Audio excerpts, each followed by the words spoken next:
గుర్తుపట్టే MP కావాలా, vote అయిపోయిన తర్వాత మీరెవరని అడిగే ఎంపీ కావాలా? మనం ఆలోచించాల్సిన అవసరం ఉంది. ఎందుకంటే అపాయింట్మెంట్ తీసుకొని పొలిటికల్ లీడర్ మనకు అవసరం లేదు. మనతోని పొలిటికల్ లీడర్ అంటే రేవంత్ అన్న లాగా 24 గంటలు ఏ రాత్రైనా ఏ పగలైనా అందరికీ అందుబాటులో ఉండే లీడరే రంజిత్ అన్న. ఆ రంజిత్ అన్నను రేవంత్ అన్న ఆయన క్యాండిడేట్గా అనౌన్స్ చేసి మీ మీద నమ్మకంతో ఇక్కడికి పంపించాడు.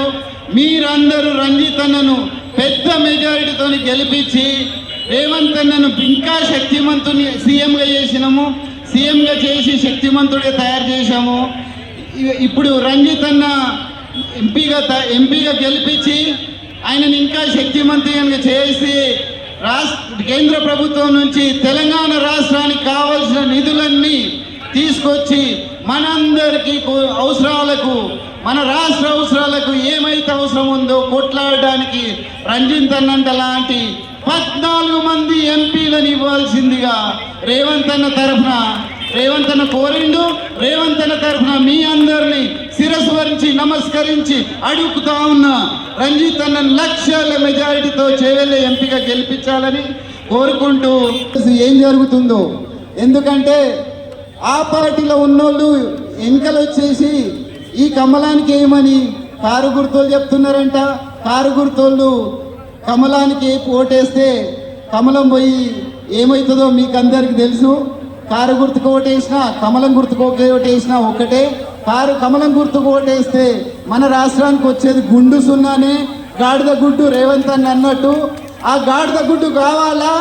మన రంజిత్ అన్నని గెలిపించుకొని మన వచ్చే గవర్నమెంట్, కాంగ్రెస్ గవర్నమెంట్ కేంద్రంలో వచ్చే కాంగ్రెస్ గవర్నమెంట్లో రంజిత్ అన్న ఎంపీగా మన రాష్ట్రం తరఫున ప్రతినిధిగా వహించి బాగా మన తెలంగాణ రాష్ట్ర కష్టాల్లో ఉన్నప్పుడు రంజిత్ అన్న పార్లమెంట్లో మాట్లాడి మన తెలంగాణ రాష్ట్రానికి కావాల్సిన నిధులు రేవంత్ అన్న ఆధ్వర్యంలో తీసుకొస్తాడని రంజిత్ అన్నను ఆశీర్వదించాల్సిందిగా కోరుకుంటూ ముగిస్తున్నా. Thank you. ఇంకా ఉన్న జనం ముందుకు రావాల్సిందిగా కోరుచున్నాము. కొద్దిగా ఇక్కడ ముందున్న వారు కొద్దిగా జరగాలితే వాళ్ళు ఇంకా ముందుకు రావడానికి అవకాశం. ధన్యవాదాలు తెలియజేస్తున్నాను. మొన్న స్థానికంగా మనకు ఈ యొక్క తెలంగాణలో భారీ మెజార్టీ తోటి రేవంత్ అన్న గారి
అసలైన తొలి వెలుగు. ఫాలో వాట్సాప్ @తొలి వెలుగు official.